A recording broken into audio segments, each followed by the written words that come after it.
Her family knew about the affair and still asked me to smile at her parents' anniversary dinner. They wanted me to pretend nothing happened after I found the messages. I smiled for one photo, then quietly sent the receipts to the family chat before dessert hit the table. Original post. Her mother looked me straight in the face and said, "Just smile tonight. Don't embarrass Jenna." That was the moment I realized I was not just being cheated on, I was being managed. My name is Marcus. I was 31 at the time, living in Nashville, working as a project coordinator for a commercial roofing company. My girlfriend, Jenna, was 29 and worked as an event planner for a hotel downtown. We had been together 3 years. We lived together in a one-bedroom apartment that cost $1,740 a month, not counting utilities. I paid a little more than half because I made more, but Jenna helped with groceries, electric, and her part of rent most months. We were not married, but we were close enough that her family treated me like I was already locked in. Her mom, Deanne, called me son. Her dad, Roger, asked me to help with yard work. Her brother, Blake, borrowed my truck twice and returned it with the gas light on both times. So when Deanne planned a big dinner for her and Roger's 35th anniversary, I was expected to be there. Not asked, expected. 2 days before that dinner, I found out Jenna was having an affair, not because I was snooping like some paranoid boyfriend. Because she left her phone connected to my truck's Bluetooth. I was driving back from Home Depot after picking up a replacement shower head for our apartment. Jenna had used my truck earlier that morning, and her phone must have still been paired. A text notification popped up on the screen from Travis. It said, "I hate that you still have to go home to him after what we had last night." I pulled into a gas station and just sat there. My first thought was stupid. I thought maybe Travis was a girl. Maybe it was a joke. Maybe there was some context that would save the last 3 years of my life. Then another message came through. "Your mom said he still doesn't know. That's wild." My hands went cold, not just because Jenna was cheating. Because her mom knew. I waited until Jenna got home that night. I did not yell. I did not throw anything. I did not do the dramatic thing people imagine they would do. I asked one question. "Who is Travis?" She froze. Then she said, "Why?" That told me everything. I showed her the Bluetooth message on my truck screen because it had saved in the notification history. She started crying before I even finished talking. She said it was a mistake. Then she said it only happened once. Then she said it was emotional but not physical. Then she said it was physical but only twice. Every answer changed when I stayed quiet. I asked, "Does your mom know?" She looked at the floor. I laughed once, but it was not funny. She whispered, "I needed someone to talk to." I said, "Your mom or Travis?" She started crying harder and said, "Please don't do this before the anniversary dinner." That was the first time I noticed she was not afraid of losing me. She was afraid of timing. Update 1. The next morning, Deanne called me. I had not told anyone yet. I had slept on the couch, gone to work at 6:30, and spent the whole morning measuring job site materials while my brain kept replaying that text. Deanne called around lunch. I almost did not answer, but some part of me wanted to hear what kind of lie she would choose. She said, "Marcus, honey, Jenna told me you two had a rough night." I said, "That's one way to put it." She sighed like I was a child being difficult. Then she said, "I know you're hurt, but the dinner tomorrow is very important to Roger. People are coming from out of town. This is not the time for a scene." A scene. That word sat in my chest like a brick. I said, "So you knew?" She went quiet. Then she said, "I knew Jenna was confused." I said, "Did you know she was sleeping with another man?" Deanne snapped, "Marcus, don't be crude." That almost made me laugh again. Apparently cheating was a mistake, but saying it plainly was crude. I asked, "How long have you known?" She said, "A few weeks." Then she corrected herself. "Well, maybe a little longer. She came to me because she was scared." I said, "Scared of what?" Deanne said, "Scared you would overreact." That was when I stopped feeling confused and started feeling calm, because I understood the family pattern instantly. Jenna cheated. Deanne helped soften it. Roger probably avoided it. Blake probably joked about it. And I was expected to be grateful for whatever version of the truth they decided to hand me. I told Deanne, I'm not coming to the dinner. She said, that would humiliate Jenna. I said, Jenna humiliated Jenna. Deanne's voice changed. She said, after everything this family has done for you, you owe us one peaceful night. I actually looked around my work truck to make sure I heard that right. Everything this family had done for me. I had helped Roger replace fence panels in July heat.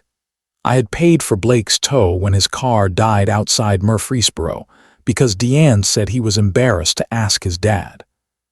I had picked Jenna's grandmother up from physical therapy twice when nobody else could.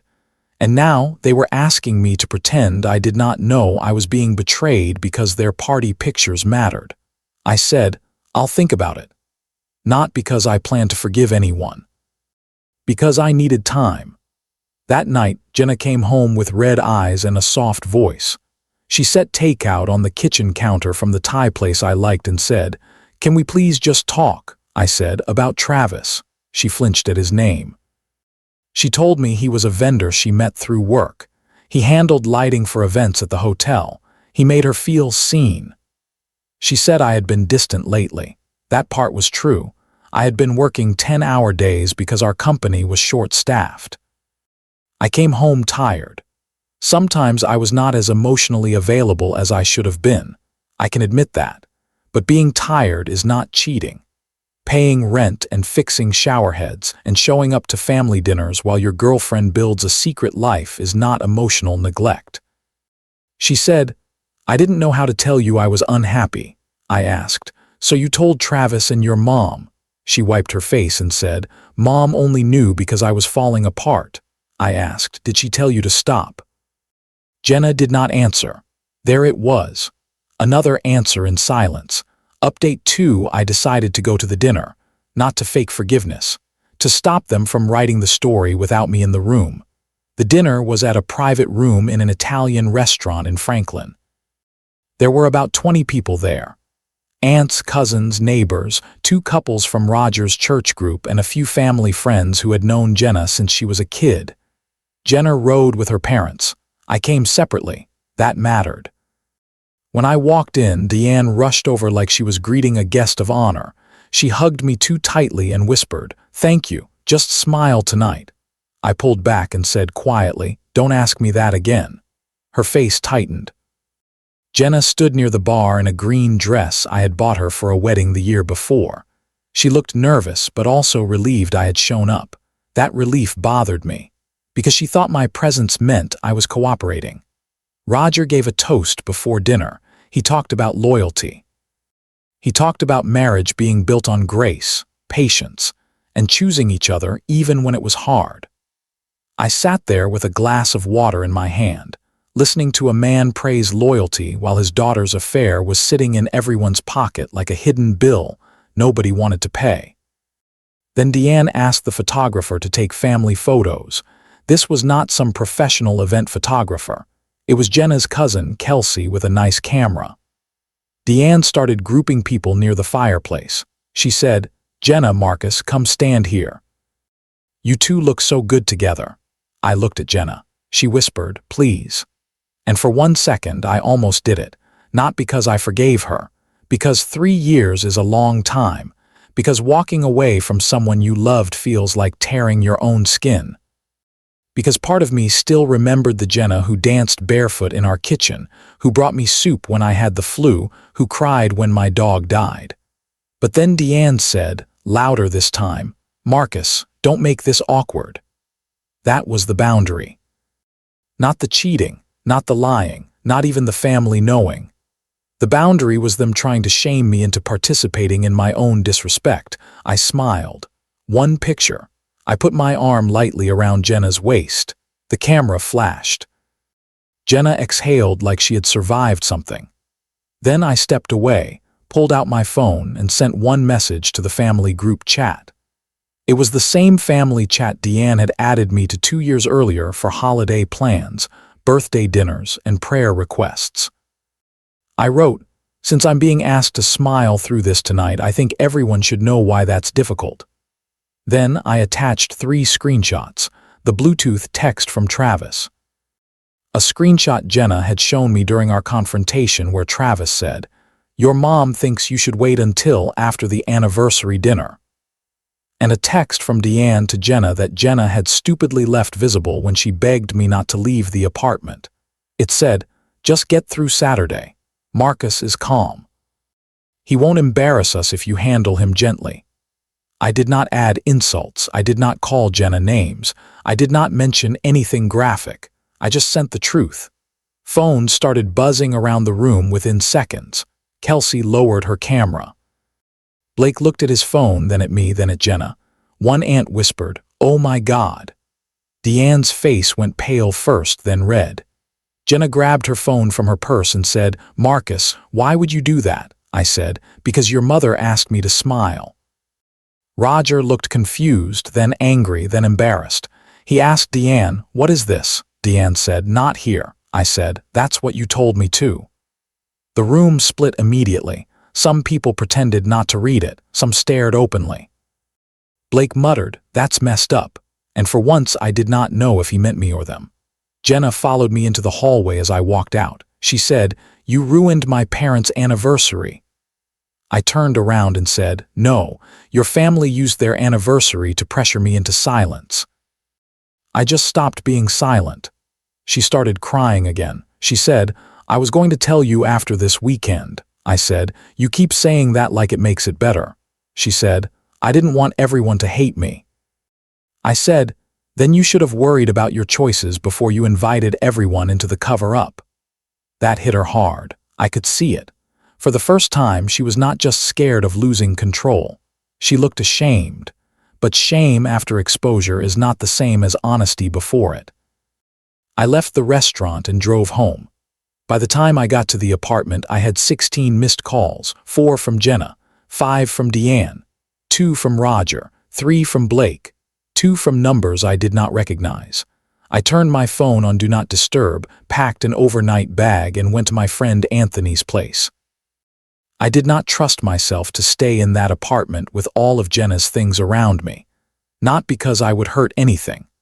Because I knew I might let one apology pull me back into a situation that had already shown me exactly what I was worth to them.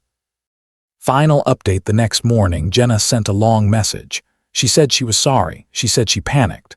She said her mom had made everything worse by trying to control the situation.